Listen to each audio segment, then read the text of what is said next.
How do you keep your family healthy this season when it feels like everyone around you is getting sick? I use Sambicol. It's drug-free and scientifically tested to help support your immunity. Sambicol has the power of black elderberry in every purple bottle. It comes in tablets, syrup, chewables, or my kid's favorite, the great-tasting gummies. So this cold and flu season, support your family's immunity with Sambicol Black Elderberry. It's the only one I trust for my family. And best of all, my kids love it too.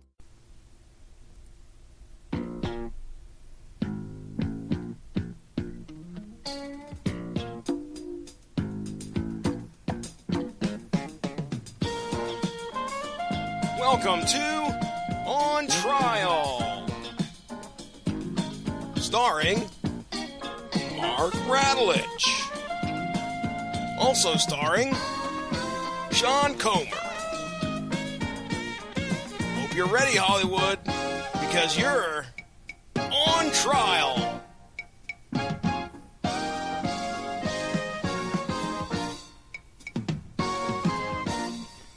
All right, court is now in session. The Honorable Judge Harry T. Stone presiding.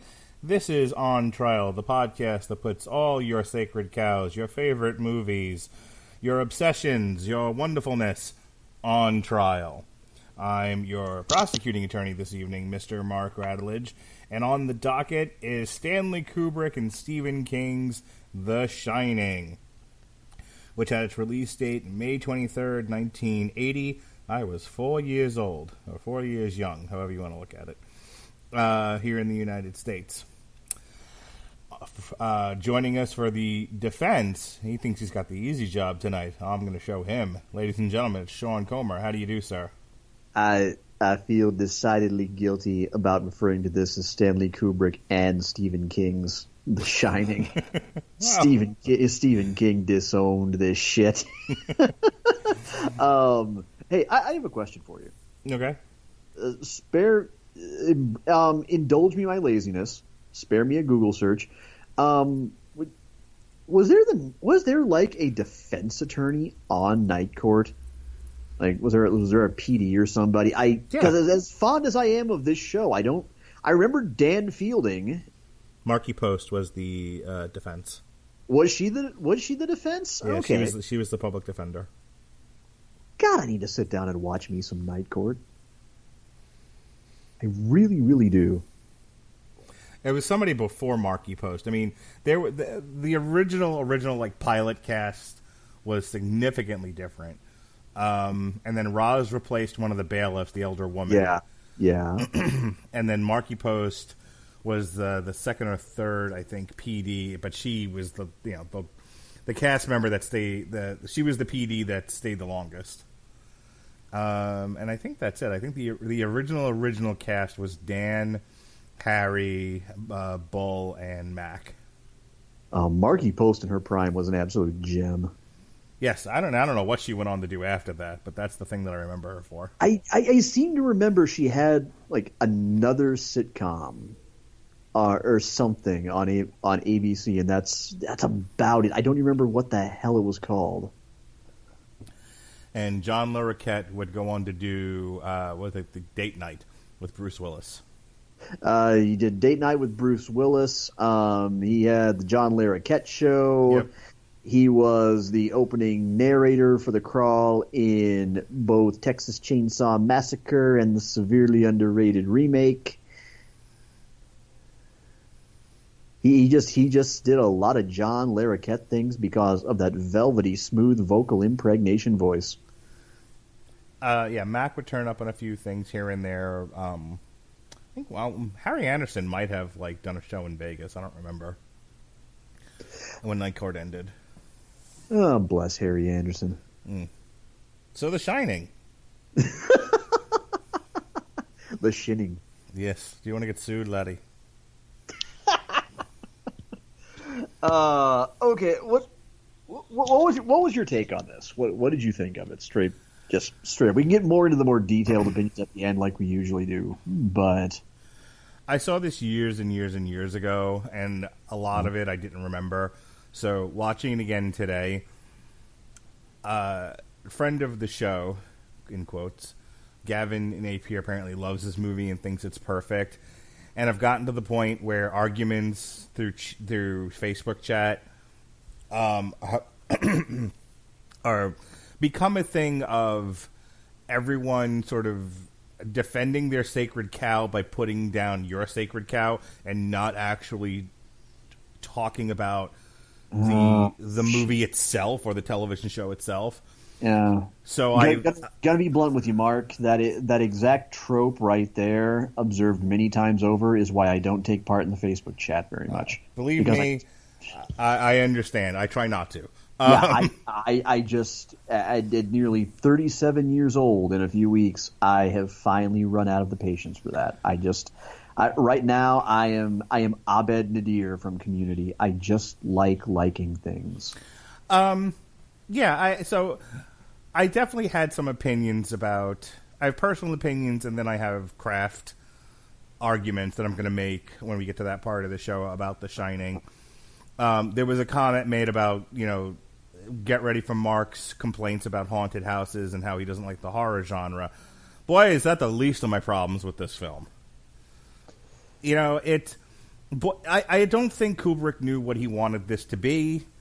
I think he had sort of two ideas about this, and he was pursuing both to the success of neither. I think, and I don't want to give too much away of my argument here, but excuse me, I think its place in culture gives rise to people who think that they couldn't have done this better. Kubrick couldn't have done the movie any better. It's just perfect the way it is.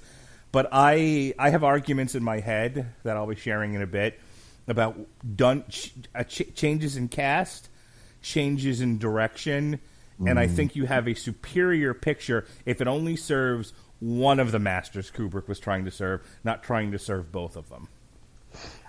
The way I tend to look at this, and this is going to sound peculiar given the movie that we're talking about, I tend to look at it almost through the same lens as through which I view Halloween 3 Season of the Witch and about the first half of Rob Zombie's Halloween remake.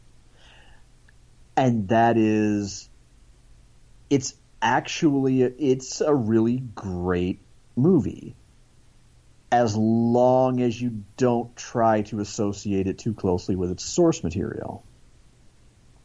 Okay.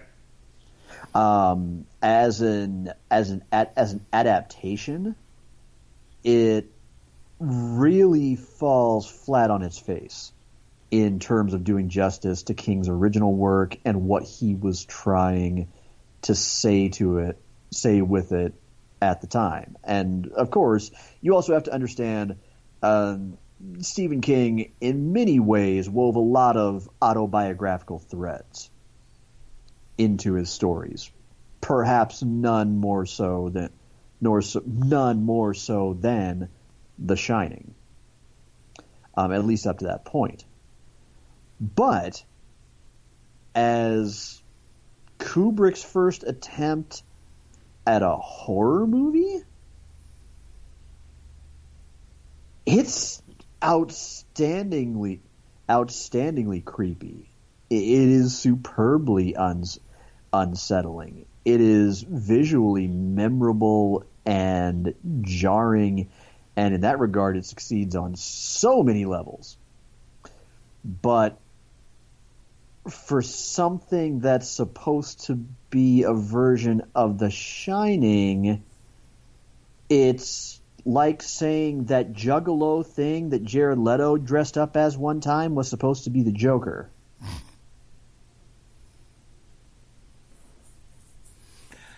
We're going to have an interesting discussion about this movie.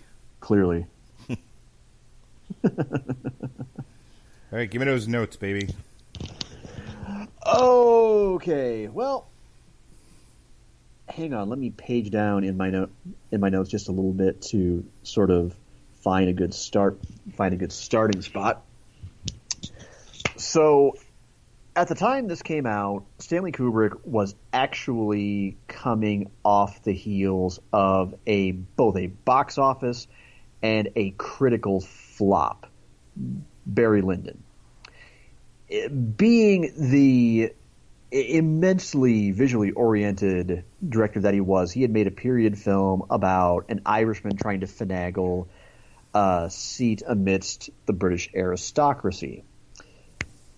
This, of course, didn't pan out because critics said it was too long, it was too slow, and Kubrick became so frustrated that he decided to pivot toward trying to make something that would be a bit more commercially appetizing and something into which he could sink his teeth artistically.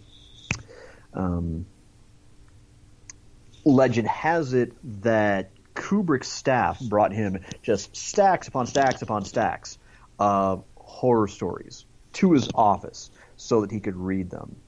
And one after another, his secretary would hear this thump, thump, thump, as he would chuck each book against the wall after the first few pages.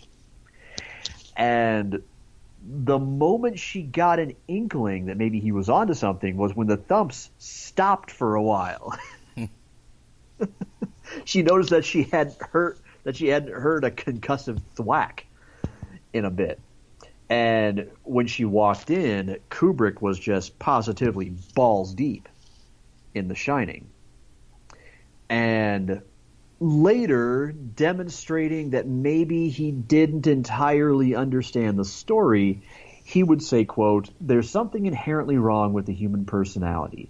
There's an evil side to it. One of the things that horror stories can do is show us the archetypes of the unconscious. We can see the dark side without having to confront it directly."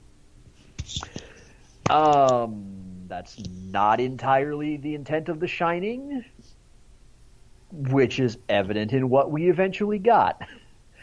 Stephen King, of course, crafted a story about a man that the Overlook Hotel torments with his guilt over his decisions, particularly as relates to his history of alcoholism. And it's also an allegory for domestic abuse. Well, maybe not even so much as an allegory as just a flat-out examination of it,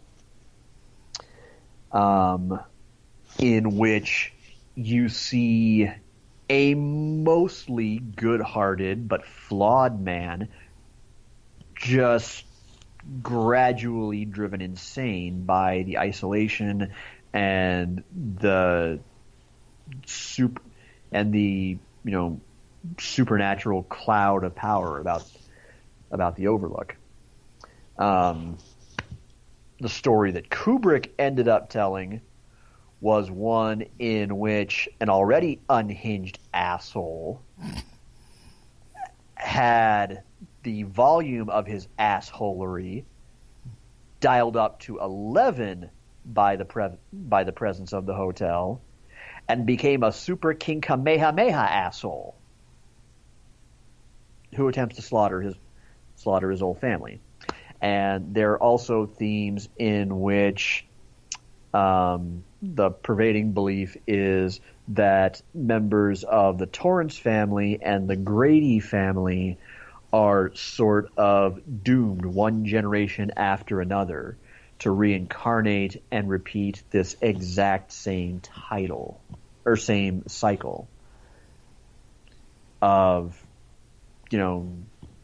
death, tragedy, abuse in their respective roles as caretakers of the hotel, as evinced supposedly by the fact that you have Charles Grady, the most recent caretaker who met with a tragic end, and Delbert Grady, the ghost encountered by Jack Torrance in the Overlook.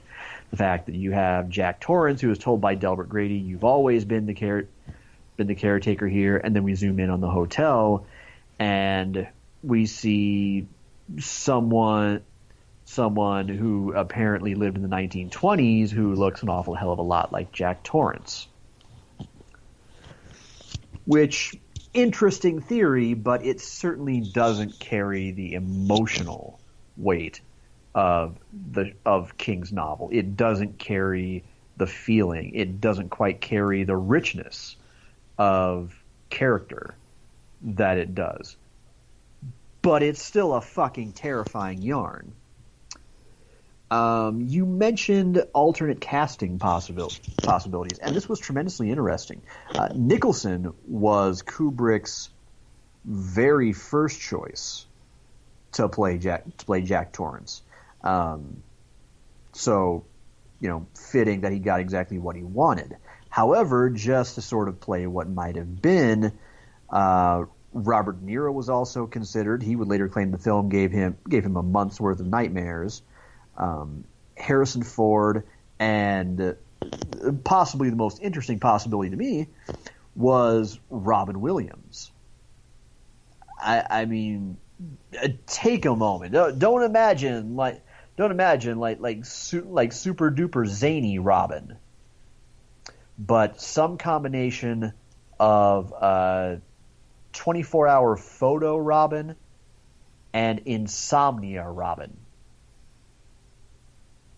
playing Jack Torrance. That is fascinating. However, all of those, Stephen King disapproved of all of those choices. He just kind of threw them right out the window.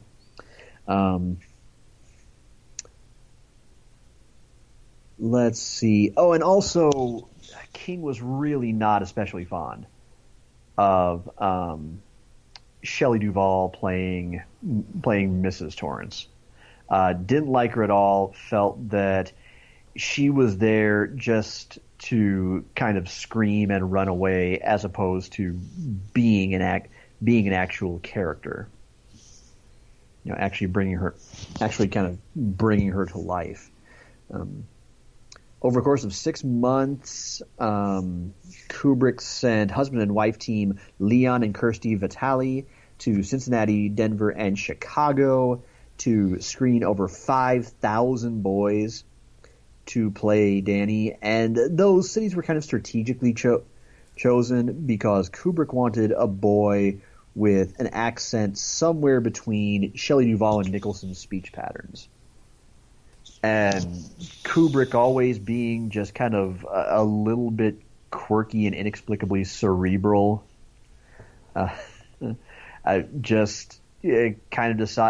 decided that's it. Those 3 cities. That's the core of exactly what we want. That is the essence of absolute absence of accent.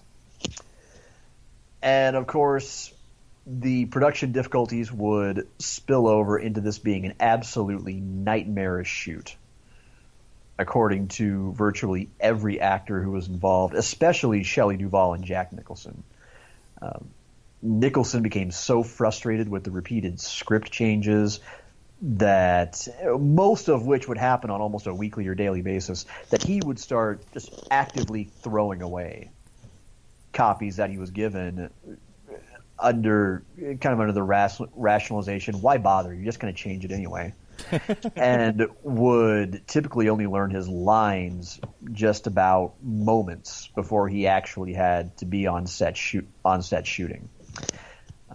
Shelley Duvall became so stressed out by the number of takes and the extensive, I believe something like we're talking about 12, 13-hour working days, like days that would start at 9 a.m. and at 10 p.m., that the poor lady's hair started falling out.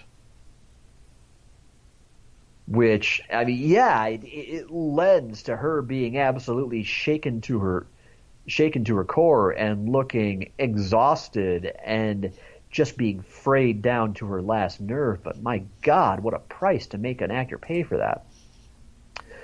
And which, kind of follows because Kubrick was not known for having a great relationship with his actors. As far as box office goes, it really got out to a pretty slow start. In fact, I mean, it eventually ended up gaining some momentum and doing well commercially over the summer of 1980, and it turned a profit, on a budget of $19 million. It raked in $45.7 million, which, again, for a 1980 take is not bad. It's not bad at all. But critically, the reviews were pretty thoroughly mixed over it. Roger Ebert complained that he had a hard time truly connecting with any of the characters, which I can imagine. There's not a whole lot of character building or investment, at least not nearly what there was in the later TV miniseries that attempted to really faithfully adapt King's novel. Of course, it being a Kubrick movie, it met with vast praise for its visual choices, but it was seen as being a little bit too grandiose and ambitious for the horror genre. So it was Kubrick, maybe, how do I want to put this? He was definitely giving an audience high art that they perhaps weren't prepared to appreciate. And I think that's why it has gone over the years from being something that was underappreciated in its time to a movie that, now that it's had a chance to settle, is so much more appreciated and seen as almost a textbook for building suspense. It has become, and this word is abused thoroughly and misused on just kind of a sickening basis, but it truly has become iconic for so many of its themes and scenes and line readings and performances, that it is something that is emulated and parodied out of a sense of genuine appreciation for it. And yet, it ain't perfect. Let's not pretend this thing shit don't stink, because there are things about it that will make you want to walk into its bathroom and light a match. All right. Let's get into the plot synopsis here. We meet our characters. Jack Torrance, played by Jack Nicholson. He's a school teacher, and he has decided to give up school teaching to become the caretaker of this hotel when it is closed down over the snowed-in season. They close it down because to keep the road open is not economically viable, so they just close the whole thing down, and they have one guy kind of keeps the place going, fixes whatever falls into disrepair, and then they open back up in May.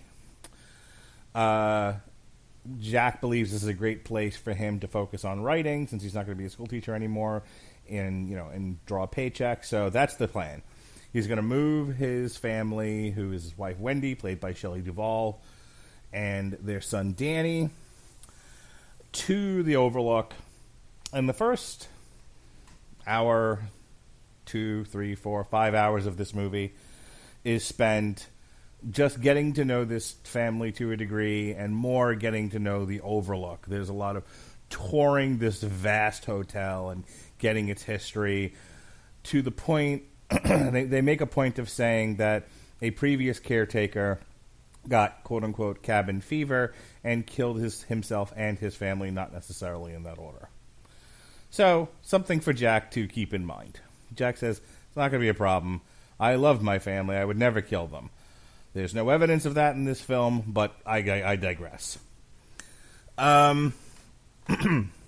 They get there, they tour the place. We meet Jack Halloran, who's played by Scatman Crothers, who reveals himself to be one of those who shine, those who are possessed of telepathic psionic abilities.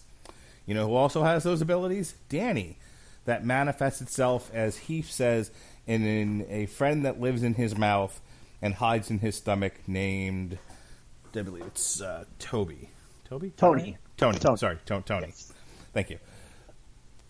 So they connect over that, and Danny had actually seen visions of the future horror that awaits them at the Overlook, but was not able to contextualize them, so they were just horrific images.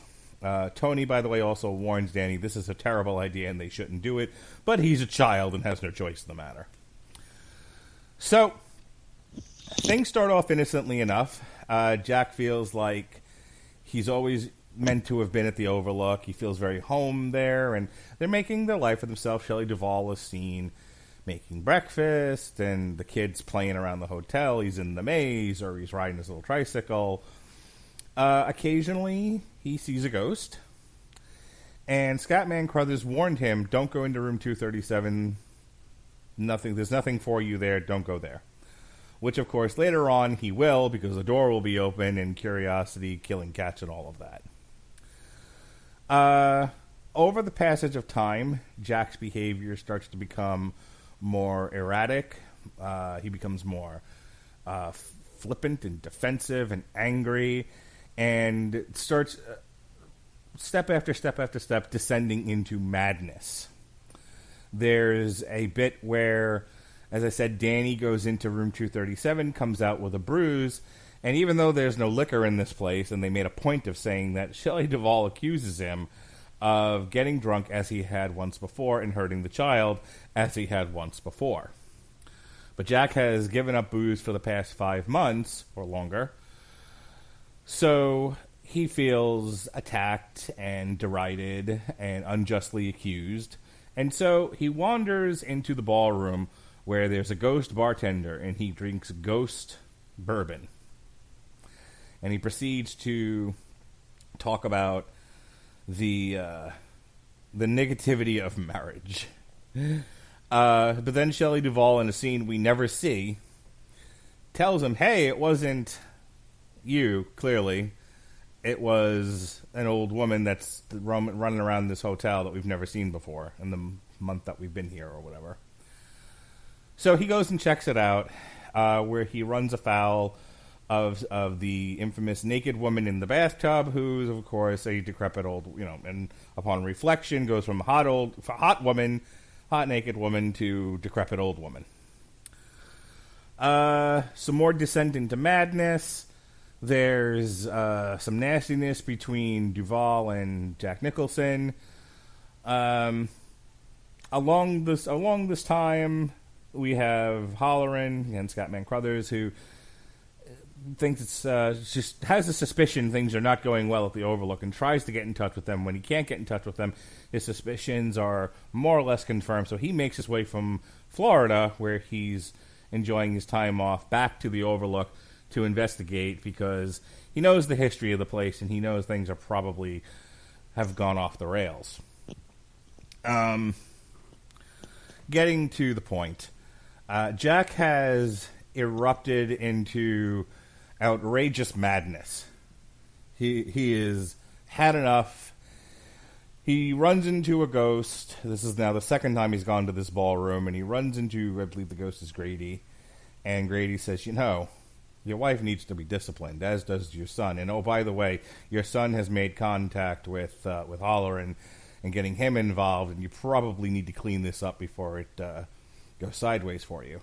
And he says, right, kill the baby, kill the wife. I understand. These are the things we must do. Which that all makes sense. So, Jack goes in pursuit of Wendy. Wendy hits him with a bat. He falls down the stairs. She throws him into the pantry and tries to then make a run for it. Jack is let out by the ghosts, and we finally have our explosion of horror of things that have been parodied again and again and again. We have the famous chase with the axe and the hacking of the door, and here's Johnny and all of that. Somewhere in the middle of all this, Danny had gone into a trance, and his friend was possessing his body, and he was saying red rum when, because he knows what's about to happen. Shelley Duvall sees him write red rum on the wall, and of course the reflection is murder, which is about what's going to happen to them. So they go hide in the bathroom. Danny goes out the window. Shelley Duvall can't fit. So she's stuck in the bathroom.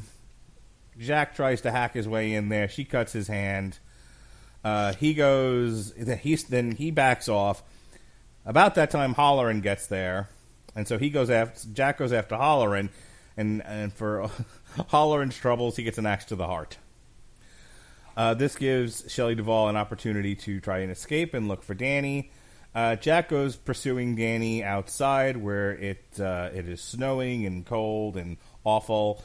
They go into a hedge maze where Danny tricks Jack into getting lost. He covers up his tracks and he doesn't know where Danny got off to. Danny escapes the hedge maze.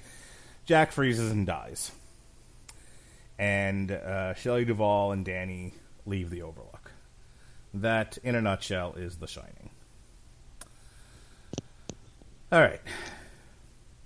Let me start off with, I think, the major...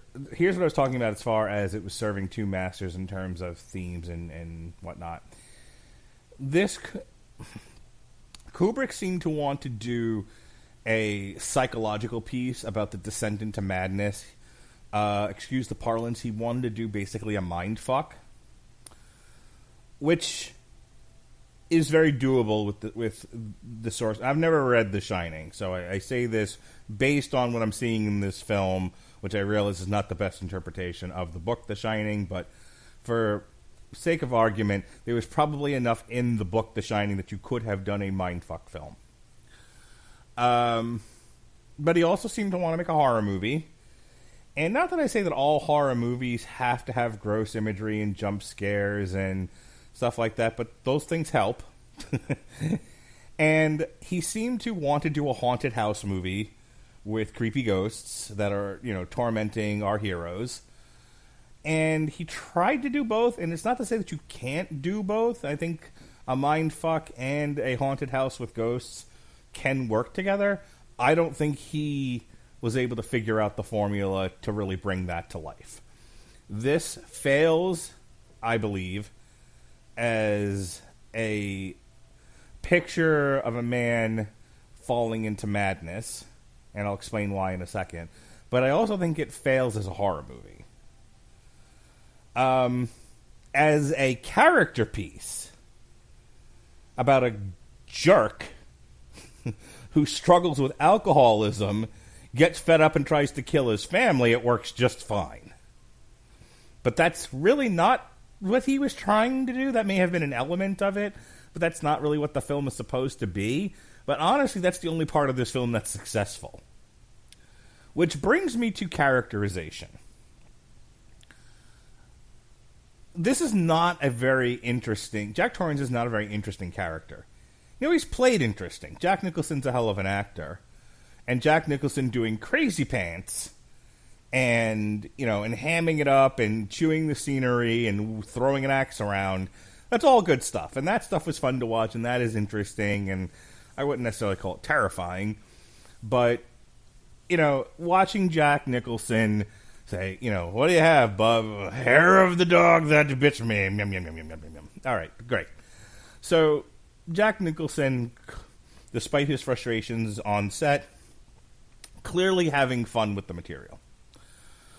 The problem here is that the character of Jack Torrance, who the arc that you're supposed to be following is, a guy who would otherwise love and take care of his family, being tormented, just going by what's in the film here, tormented by ghosts and solitude, and which one is it? And I think that's an interesting question, right? Is it the ghosts that are tormenting him? Is it the solitude that's tormenting him? Is it the silence in the solitude and thinking about decisions that he's made? Sean mentioned that that's actually in the book. So these are all things that, you can play with, but you really should start with a guy who otherwise is somebody that you would cheer for and you don't want to see murder his family. It's not what you get here. You get an asshole who's an asshole from the start. He walked into the Overlook, even in the interview scene, kind of an asshole. Then driving to the Overlook with this kid and the wife, definitely an asshole. And they're not there long before he's still an asshole anyway. So when his attitude starts to change, and you can make the argument that, well, that kind of works because, well, is he being an asshole or is it the torment of being there that's really starting to get to him? One never knows. So the problem is, that's not a particularly big leap. The leap is when he goes completely crazy and, all work and no play make Jack a dull boy, and he's wielding an axe and all of that. But even the scene where he's yelling at Wendy, about, look, every time you walk in here, you break my concentration, fuck off. Again, not that far of a leap from where we started. So it's not really startling.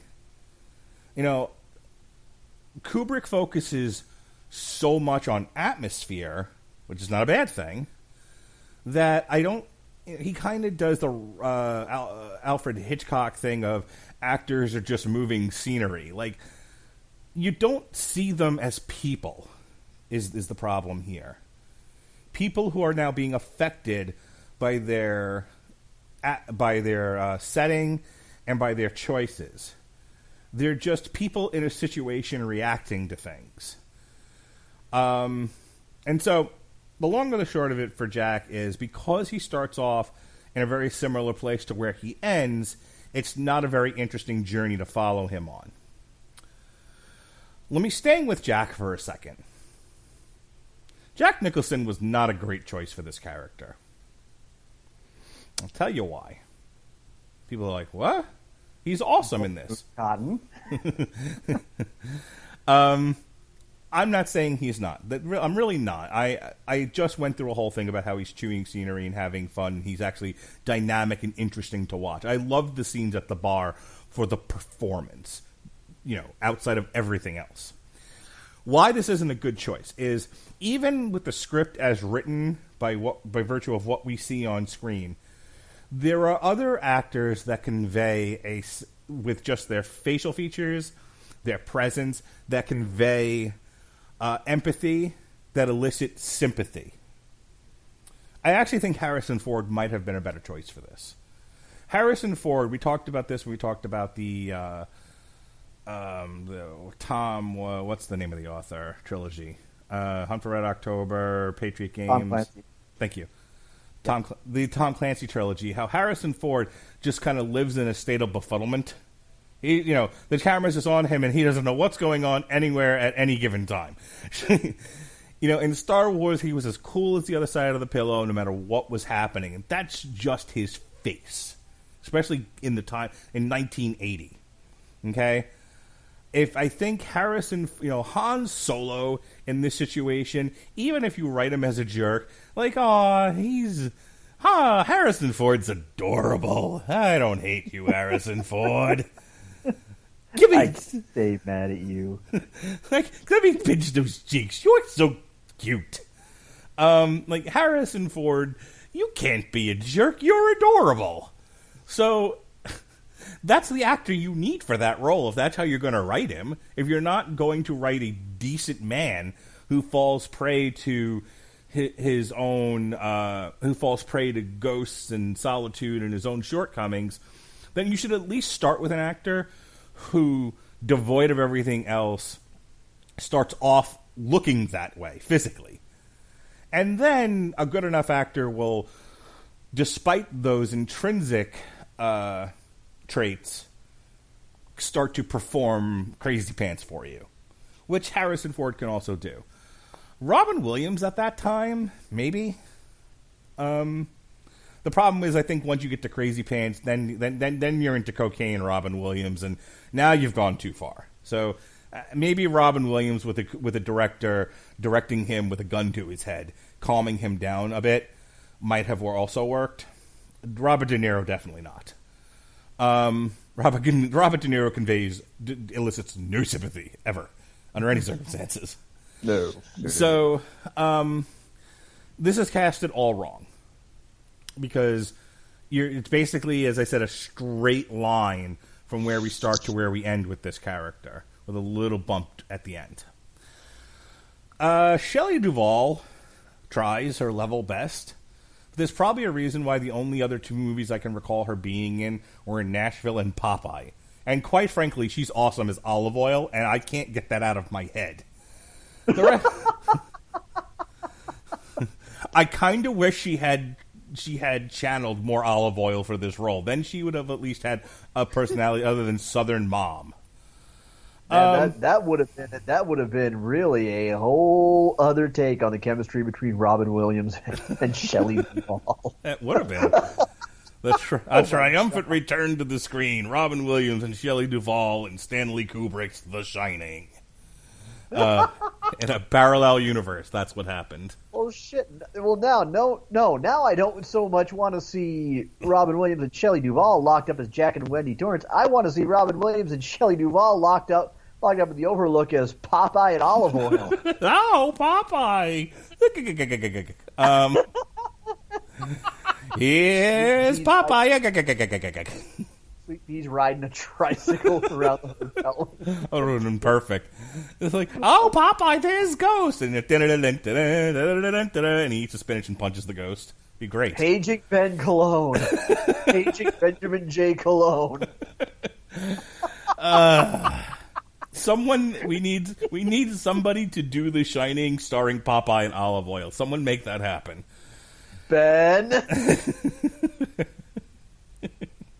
Anyway, Shelley Duvall has no character in this. She's doing her level best to perform Southern mom, scared mom, horror babe.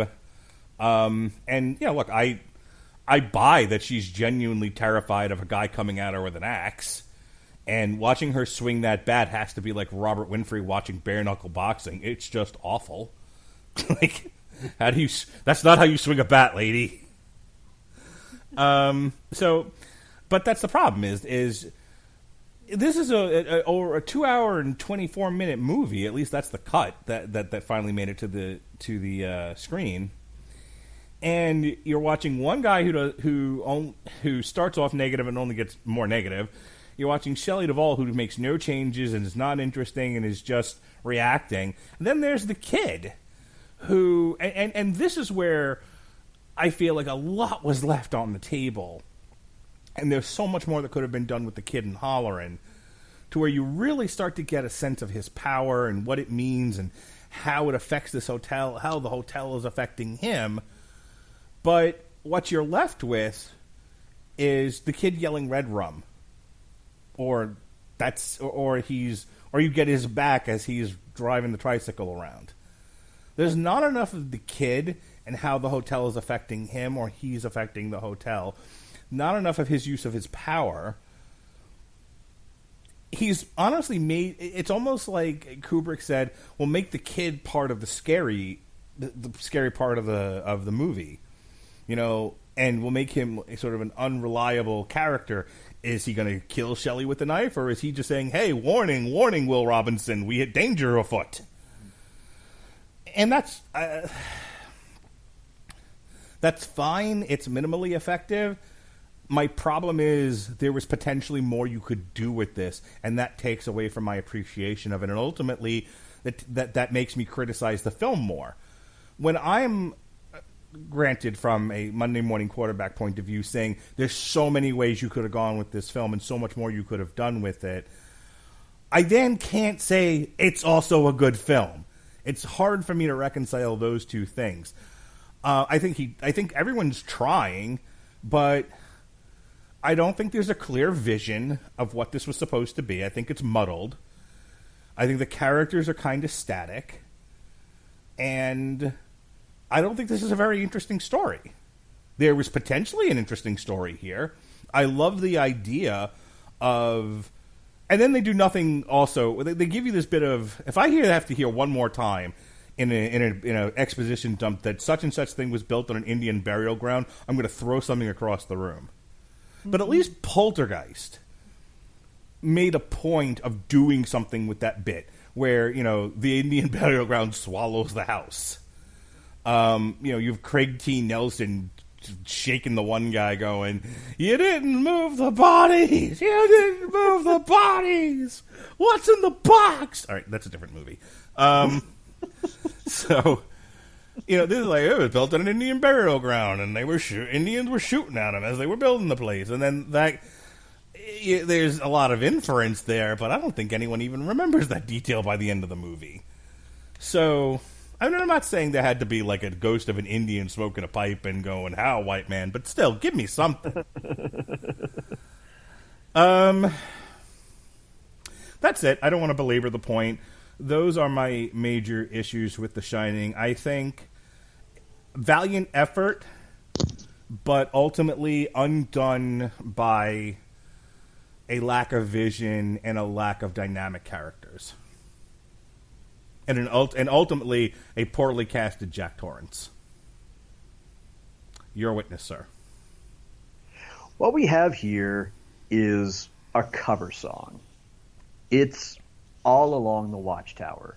You listen to Bob Dylan's original version, and you listen to Jimi Hendrix's seminal, iconic cover of it, and to be perfectly honest, the words are the same, but they might as well not be the same song at all. And in terms of other popular renditions, then you listen to those other two, and then you listen to the equally beloved version by Dave Matthews Band that became a staple at their live shows, and it becomes a whole separately haunting, tense take of it. That is what this is. It was clearly never intended to be an homage to Stephen King's story, which explains the emotional disconnect. This is not Stanley Kubrick's story. It is King's, in as much that King wrote it as that he wove so much of himself into it. You have to remember, much of this was King grappling with his own personal substance abuse demons at the time. And hence, that's something that, being distinctly King's, is difficult for Kubrick to connect with at all, especially since Kubrick, while visually, to say the least, adept, was not really known for his extensive emotional palette.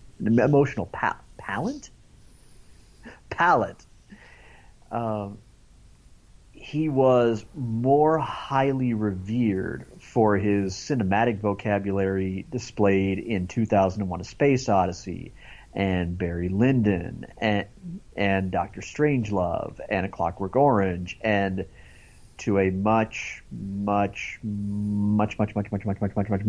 lesser extent, Eyes Wide Shut. Okay, Eyes Wide Shut is still something gorgeous to look at. It's just not much else, but I digress. This is essentially his reimagining of The Shining on several levels. Number one, you have to remember that he wasn't able to bring to life a lot of the scenes from the book that he wanted to, most notably the sequence with the topiary menagerie coming to life, because he simply couldn't figure out a way to make it happen on film and have it look reasonably stunning. It wasn't until much later with the TV miniseries that we actually got to look at what that could have been in the right hands with the right budget and the right innovations. So he really had to pare a lot of things down to what he could actively shoot, because that was something that he could always fall back on. What he couldn't accomplish with story and character development, he could always get done with visuals nobody else can pull off. And it's worth noting that this is the film that truly introduced the then brand new Steadicam, which he uses to great effect on long shots, long takes, to build truly extensive tension from, at the time, angles that other horror movies just hadn't been able to explore. Shoot things in ways that gave the Overlook a truly otherworldly aura. Something that really made you wonder, given some of the angles you were seeing things from, if you were really seeing the real world or just somebody's fantastical nightmare. As for Jack Torrance himself, it's a different take on the character, but I hesitate to call it an entirely bad one. Again, King's original Jack Torrance contains a great deal of himself. So in a way, I'm glad that Kubrick pulled back from trying to connect with that, because it gave him a chance to tell his own story, to truly tell a chilling haunted house story with all that desperation, and to do it by making Wendy and Danny the ones you sympathize with, and truly establishing the movie's monster right from the beginning, almost from the very first time we see Jack Torrance. You just get the instant vibe that there is something that's desperately, it's hanging on by a hinge. The door is hanging on a hinge and it's just waiting to fall loose. And oh, does it ever. We're just kind of put off by him from the very beginning, and immediately given cause for concern for Wendy and Danny, especially when you see how obviously nervous and worn down Wendy is during the scene when she's recounting the straw that broke the camel's back with Jack's abuse. And you're just kind of always given cause to sit there and go, oh, guys, I don't know about this. I don't know about Jack. I'm worried for you. So something's going to go wrong here. And when it does go wrong, it goes wrong absolutely spectacularly. We don't necessarily need to see Jack's fall from grace, because in this version of the story, he's not really the one we're supposed to sympathize with. So, given Kubrick's vision and what he was going for, Nicholson was perfectly effective. He was a fine choice precisely because you couldn't sympathize with him. I think that's exactly why Robin Williams probably would have been so wrong. There's just an element about Robin that tragically we would find out later was all too personal, that would often make you take a look into his eyes, and even when you weren't really supposed to like him, you still sympathized with him.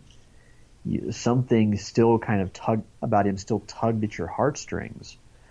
And it was something about that inner conflict in him.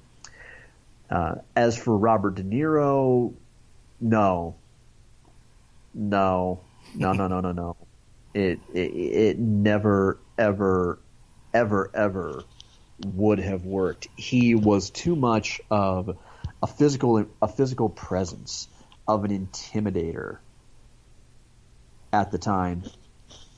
He hadn't yet tapped into that aspect where he could engender even a small measure of sympathy. And by that point, given his roles, he was just too much of a dramatic force of nature. We would have never felt sorry for him for a moment. He didn't have that kind of sensitivity. As bizarre as this is going to sound, and I can't believe I'm about to say it myself, he lacked the heart of Steven Weber. That the guy from Wings, so effectively employed to bring Jack Torrance to life for ABC. God, now that I say it, I feel like I need a drink. But I mentioned at the top that it's a great movie as long as you can separate it from what it's theoretically supposed to be. As long as you don't go in expecting a story in which it's going to turn out that Tony was Danny's projected future self, warning him about what was about to happen, and how Jack has a redemptive moment when he basically saves his family by blowing up the Overlook. As long as you don't expect that, you can still thoroughly enjoy what you get. It's terribly, terribly ambiguous. There have been a shocking amount of theories and analyses connected to this movie over the years. Everything from a rather lengthy essay that I watched most of earlier, covering the themes of abuse throughout the movie, to ideas that everything was an allegory for the white man's slaughter of the American Indians, and even the Holocaust. Okay. You know, it's a movie that you can watch it and very much kind of take away whatever you want, and it's almost like Stanley Kubrick in The Afterlife would be kind of like looking sideways and going, "I'm not going to tell you you're wrong." No, maybe it was, maybe it wasn't.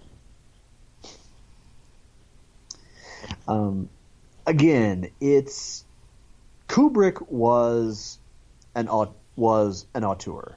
He had no knack for feeling, for emotion at all. But when it came to absolute visual artistry, he was almost peerless, even if he was a pain in the ass to work with. Okay, you were about ready to say something. Go ahead. I was. As you're talking, I was like, okay, this move is absolutely defensible if you regard it the same way you regard a prostitute. You get nothing emotional out of it, but if you're just looking for a good time, sure, there's a good time to be had with this. Yeah, well put. This is not. You know what? I'm talking to you. You're okay with it. I say that to Robert or Jesse. Everyone pulls their collars and clutches their pearls. Okay, why? Because you found a positive defense for prostitution, or because you talked about prostitutes. Anytime I start making any sort of anything regarding sexual anything, I make both of those guys nervous. Jesse is more funny about it. Robert thinks I'm speaking Latin at times. Okay. I'm going to ask you to repeat.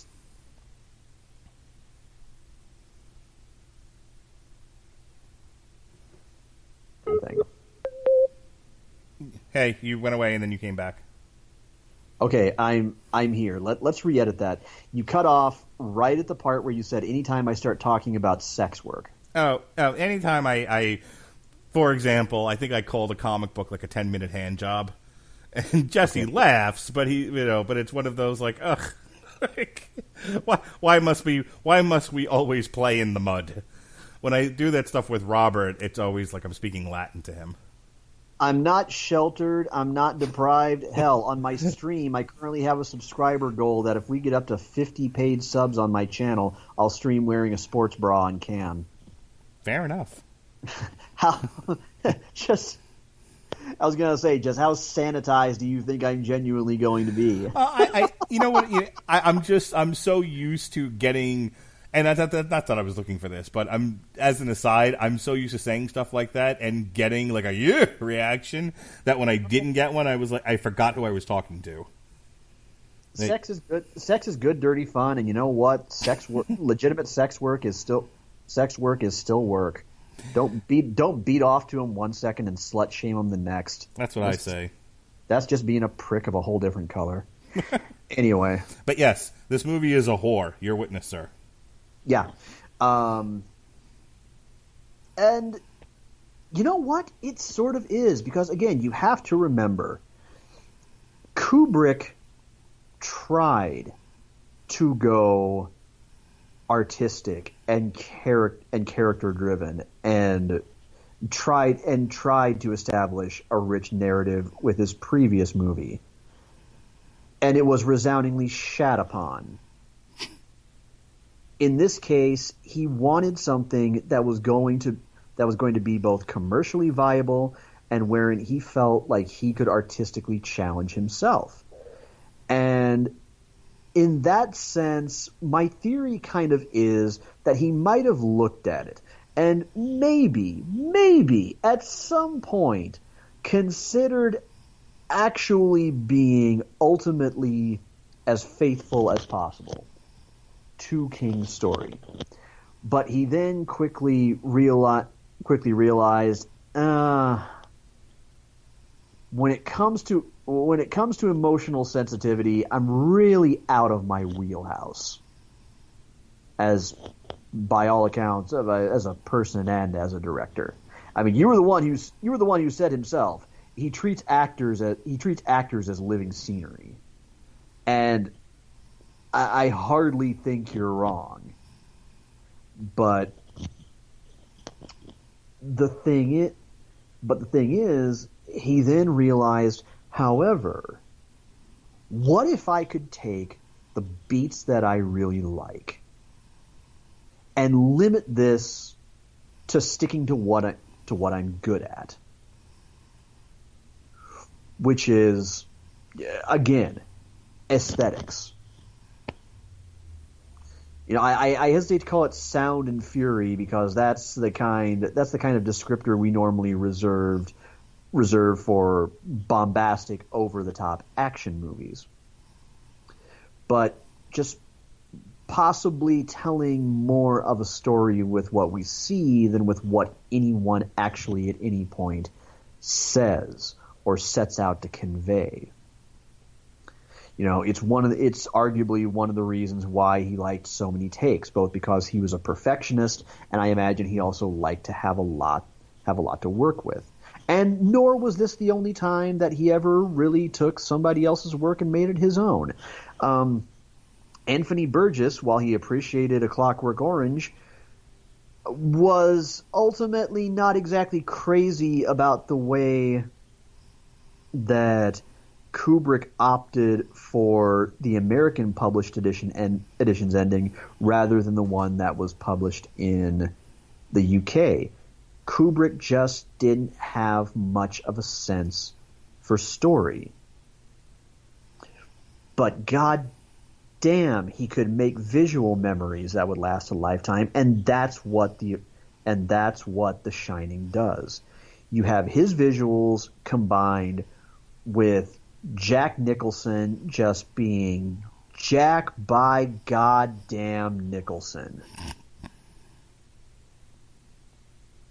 Jack chews the scenery, slobbers all over it, humps it.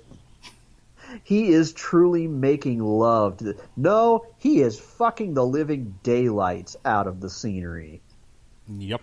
In this movie, and having a grand old time that, you know, at the time it would have been comparable, I guess, to One Flew Over the Cuckoo's Nest. Oh my God, it's so funny you say that, because that's all I could think about while watching this. That's all a lot of people can think about.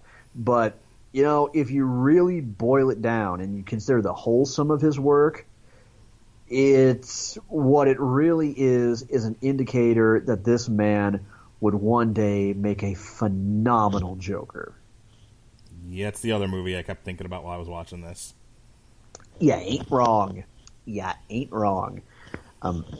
But that's really about all there is to it. I compared it to the Halloween movies. if you watch it and you just find a way to just set the novel aside into a vacuum and just appreciate the movie for what it is, you're going to have the time of your life and appreciate it for absolutely everything that Kubrick meant it to be. Take us home. Look, you're not wrong. I think that's the problem here. Strict film analysis is not general film appreciation. People say, I like a thing, therefore thing is good. And so I think, I don't want to use the term overrated because that gives it a negative connotation. And I'm not trying to shit on people's good time here, nor do I really want to invite a bevy of, I like The Shining, it's a masterclass in film, go fuck yourself, Radulich. It's not really where I want to go with this. But I think all of my craft criticisms are valid, and I think that because so many people... Look, if you just watch the last 45 minutes of this movie, you will have equally, if not a better time watching this movie than if you watch the whole 2 hours and the whole 2 hours and 24 minutes.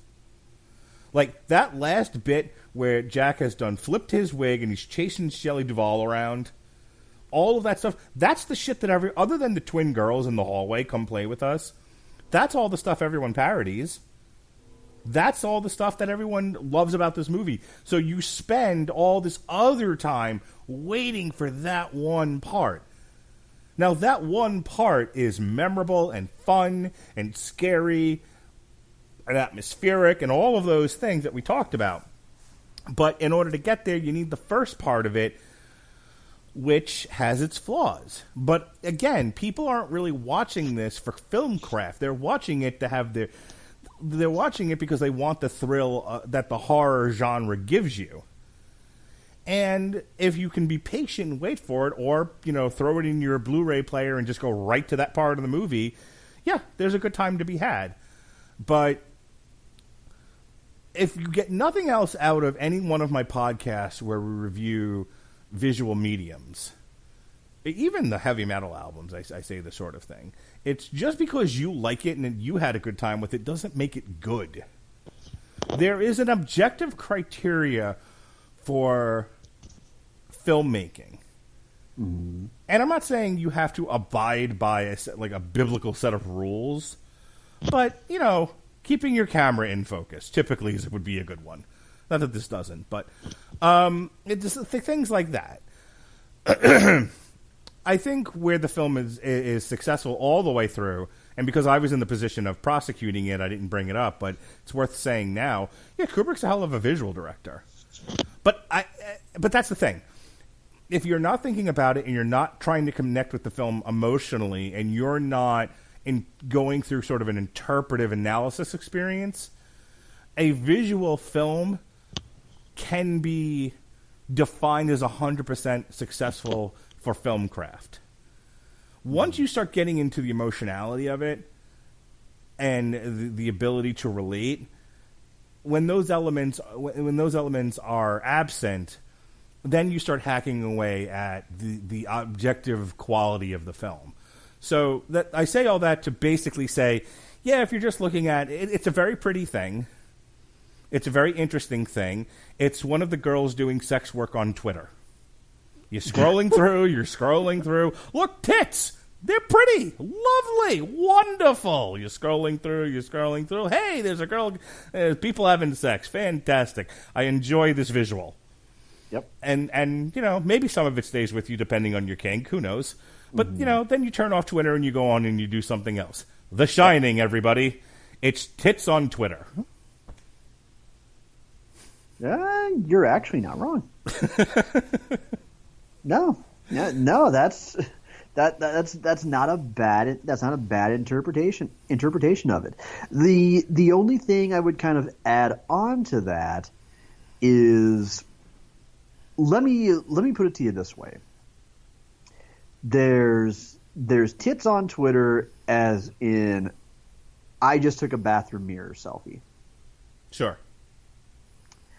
And then there are people there are those people, and some of them aren't even necessarily sex workers. Sometimes they're just extremely sex positive people who just love to share themselves. Yep, they're artfully posting pictures of themselves. Exactly, and they're clearly taking some time. They're hefting the girls up just so. They're angled in just a very measured way. The lighting is just right. They've maybe chosen a tasteful black and white filter. Sure.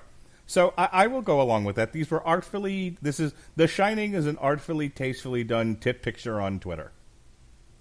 Yeah. Perfect. Mm-hmm. Yeah. This was an interesting discussion. I have to say, there are people probably listening to this going, Kubrick, and going to another podcast that doesn't have this particular interpretation of the movie, because I think this is truly unique. I don't think Kubrick's ever been described such this way. He was what he was. Mm-hmm.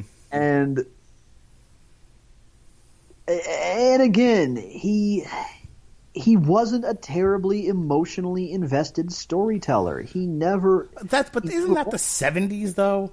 Gosh, there were so many. Robert Winfrey kind of made fun of me. He was just like, you couldn't, at 43 years old with your penchant for explosions, you couldn't sit through The Deer Hunter today. And I'm like, that's not true. I still appreciate a visual, well-told story. And so much of that was the 70s. 70s film, and it's really, and I was telling Jesse and Robert this in various podcasts, whether on or off the air, over the past week, where, they really just use the camera to tell these very expansive,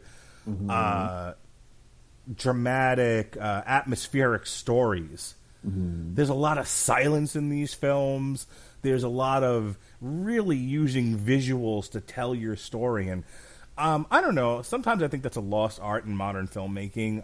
It definitely is. It as much as I give a passionate middle finger to Francis Ford Coppola and Martin Scorsese, it is something that has really been lost to time, and only a rare few ever seem to bring it back and truly display an appreciation for it. So just as an aside, and I don't want to go off on a long tangent here, because this is a whole other podcast, but on the subject specifically of visual storytelling being a lost art, and specifically Scorsese picking on Marvel movies, has there been a more eerie, more traumatic viewing experience than the dusting in Infinity War? I really don't think there has. And I think that's one of the first scenes anybody should point to and should be throwing right back into Marty's face. Yeah, that's why I brought it up. He says it. Because what he doesn't get, and I don't know, maybe he doesn't understand this, because part of what's so different about the MCU is something that also stems from comic fandom in general. And that is the concept that you spend so much time building investment in characters, so much so that when they do fall, when they do apparently die, you've come to identify with so much of a part of them sometimes, maybe because they reflected part of who you were or someone better that you believed you could be, that when they perish, when they're defeated, it truly is a shot to the gut. But what made that scene all the more effective is that you combine that with the fact that it was largely silent. Yes, that's what I was getting to, because you're 100% right as far as investment in the characters, and so to see them go the way they did definitely evokes an emotional response. But let's say you're Martin Scorsese and you're watching that scene, or you're Stanley Kubrick and you're watching that scene and you have zero investment in any of these characters. How do you not appreciate the fact that for such a bombastic movie that 2 minutes ago had aliens fighting superheroes, that it's largely silent, all you hear is the wisp of dust blowing in the breeze? And there's not a stitch. There's almost no dialogue except "This is no place to die" and "Oh my God." Well, yeah, I mean, but it's the impact of the fact, and this is something that, with all due respect to Marty, you've never created a character in any movie you've ever made that anybody has ever felt that kind of emotional pang for. The fact that we've followed so closely the redemptive arc of the Winter Soldier and the God, who else? There's a couple of different redemption stories. T'Challa's realization of his destiny and the fact that he has pulled an entire great nation forth from isolation into the world. Scott Lang's story is a redemption story. Oh yeah, absolutely, 100%. Well, no, Scott Lang lived. You got to remember. Oh, you're talking about specifically dusted characters. Yeah, the dusted characters, the ones we lost. The fact that Spider-Man was just a kid who was truly coming into his own and learning what it means to be a hero, and then just in silence to see Peter Parker and T'Challa and Bucky Barnes just stare forth at their compatriots and just fall away to dust. Here's the thing, Marty. That's why that moment in Endgame, I'll just call it the "on your left" scene, ultimately means so much. That's why these are so much more than amusement park attractions. Yeah, I would hesitate to point to that one to a nose in the air, stuck up filmmaker and say, look at what they're doing with the visual medium. I'll be the first one to tell you it was a huge payoff, and it was a very exciting moment. It worked on a lot of different levels. I could do an hour on how it works visually, in film craft. I'm not going to, but I can. But that's also not the scene that I point to. I would point to specifically the dusting and specifically the stuff happening in Wakanda. Just because, again, it's about, and I want to connect this actually to our statements about Kubrick, and we should end with this. Kubrick, we've been talking about his deficit as a filmmaker is his ability to direct people outside of hit your marks, perform this way, look that way at the camera, et cetera, et cetera. Where he's superior in visuals and atmosphere, he lacks a bit of depth in characterization and pulling performances out of people that they aren't inherently going to give you. That said, that's why Clockwork Orange is 100% better than The Shining. Because all of those things, I think, fire on all cylinders. I think it's such a detestable character in Alex. I still think there's performance there's direction, there's sympathy, there's empathy. Maybe I need to rewatch A Clockwork Orange, but I've seen that movie 100 times, and I always felt very connected to what was happening in that movie and very emotionally invested. Than I did in The Shining. Well, then allow me to point out the difference. Okay. Whereas Kubrick really twisted The Shining into something that was, by and large, keynotes aside, unrecognizable from the original novel. A Clockwork Orange was astoundingly faithful to Anthony Burgess's original story. That's fair. The main thing that changed was, as I said, it was released with one ending abroad and another ending here in the United States, and Kubrick chose to employ the Americanized ending.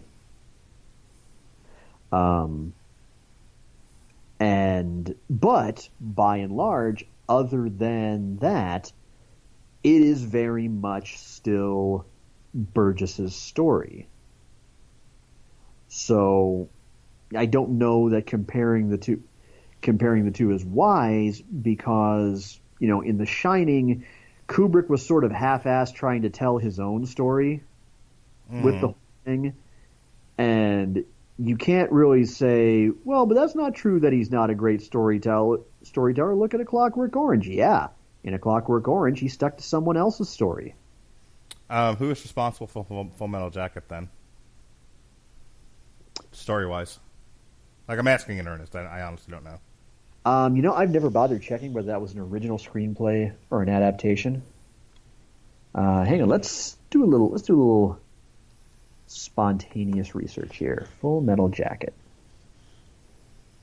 Full Metal Jacket also, while you're doing that, is also another one where now here that's a very character-driven movie, and you're very connected to Joker and Pyle and and all the rest of them.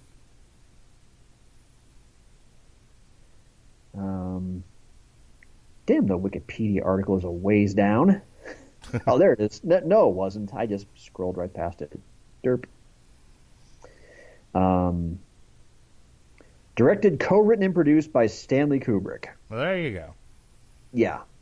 Oh wait, hang on. It was based on Gustav Hasford's novel The Short Timers. So it was adapted. Be an interesting experiment in reading the book and seeing how close the film got to the book, but another time. Yeah. Just to put an exclamation point on that part of the conversation, and then we'll get into plugs. Yeah, I to all of these people like, oh, Marvel movies are just theme park rides, they're not real movies. You are missing. You are not seeing some of the art that comes out of these things, and I'm not saying they're all winners. Captain Marvel sitting on a bench going, want to arm wrestle for the Tesseract. Probably not the best cinematic moment in history. The dusting, however, is a great use of atmosphere and visual storytelling. So take it easy, fellas. And hey, fuck you, Marty. I ultimately ended up far more emotionally invested in Tony Stark than I was in any character I can think of from any movie you have ever made. Have you watched The Irishman on Netflix yet? Nope. Yeah, it's on my list. I got to watch that, and Dolomite Is My Name. All right. What do you got going on the old Twitch and wherever else you're streaming these days? Well, it's funny you ask. As of right now, it's about 10 till 10 p.m. Central Time as we're finishing up recording this. And by about 10:30 p.m. Central Time, I am actually going to be over on Twitch tonight. I have got some Overwatch practice to get in. I am still planning on looking for a competitive team in 2020, and with some help from my friends and coaches from Hunters of Artemis, I am continuing to sharpen up my hero pool. As far as when I stream regularly, family commitments have had me a bit kind of up and down as far as how regularly I've been able to stream lately. But just to kind of look ahead to the next few days, what is today? The 14th, correct? Yeah, yes, sir. Okay, let's look at the next few days then. More than likely, I would say Friday the 15th, although I would ordinarily be online from 8 to 11 p.m. Central Time over at twitch.tv/Hunters of Artemis. By the way, that's ARTEMIS. Tomorrow night, I have my daughter's second night of her first ever high school play. So I am going to be watching her move silently as part of the stage crew.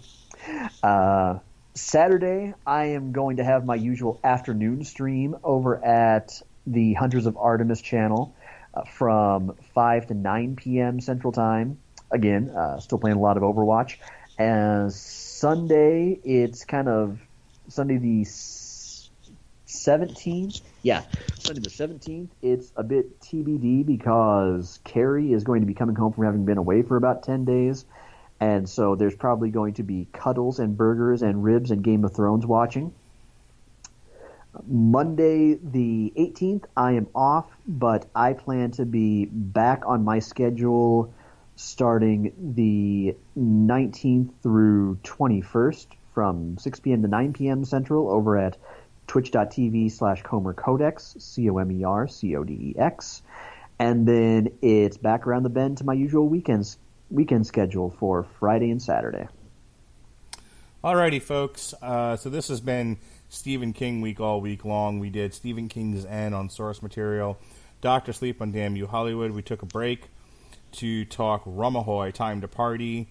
And then obviously we did an on trial for The Shining tonight. We also did reviews of AEW Full Gear. This is actually our second on trial of the week. We did one on Veterans Day, myself and Andrew Graham.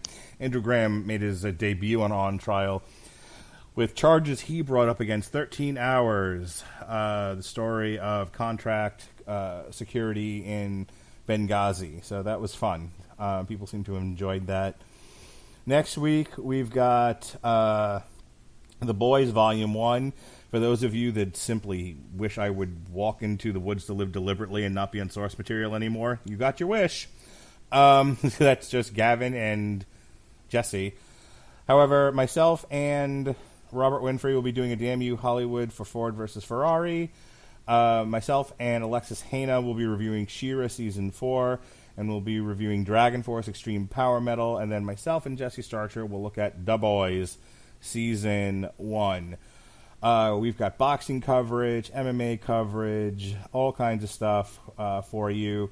The week before, the couple of days before Thanksgiving, we'll have a TV party for Wu-Tang and American Saga. We'll have Survivor Series and NXT War Games coverage.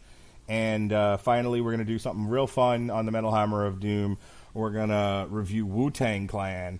Enter the Wu-Tang 36 Chambers. So we close out November strong style, like chops to the boobie.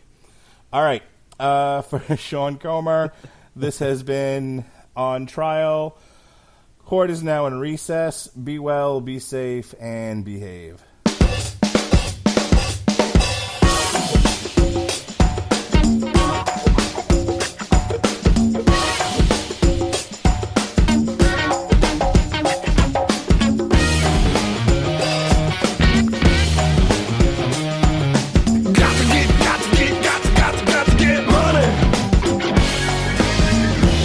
Holiday tips and fun facts from Paul, Kristen, and Dexter at Total Wine & More. Did you know there are over 10,000 wine grape varieties worldwide? Here's to thousands of gift possibilities. My go-to holiday wine is Chardonnay. I love it with turkey and potatoes. Pile on the gravy. Let me show you our more than 8,000 party-perfect wines that are in your budget and out of this world. Whether you're entertaining or just bringing the wine, we'd love to share our always low prices and ridiculous selection with you this holiday. Now offering same-day delivery at TotalWine.com. Cheers!